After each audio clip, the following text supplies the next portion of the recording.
Mãe, princípio de tudo, sinônimo de amor. Parabéns pelo seu dia. A criança e Deus. Uma criança pronta para nascer pergunta a Deus: Dize-me que estarei sendo enviada à terra amanhã. Como vou viver lá sendo assim, pequena e indefesa? Entre muitos anjos, eu escolhi um especial para você. Estará lhe esperando e tomará conta de você. Mas diga-me, aqui no céu eu não faço nada, a não ser cantar e sorrir. O que é suficiente para que eu seja feliz? Serei feliz lá? Seu anjo cantará e sorrirá para você. A cada dia, a cada instante, você sentirá o amor do seu anjo e será feliz.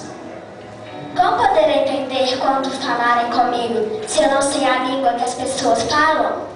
Com muita paciência e carinho, seu anjo lhe ensinará a falar.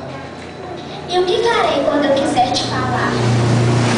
Seu anjo juntará suas mãos e lhe ensinará a orar. Eu ouvi que na terra há homens maus. Quem me protegerá? Seu anjo lhe defenderá, mesmo que signifique arriscar sua própria vida. Mas eu serei sempre triste, porque eu não te verei mais. Seu anjo lhe falará sobre mim, e eu estarei sempre dentro de você. Nesse momento, havia muita paz no céu, mas as vozes da terra já podiam ser ouvidas. A criança, apressada, pediu suavemente: Ó Deus, se eu estiver a ponto de ir agora, diga-me, por favor, o nome do meu anjo.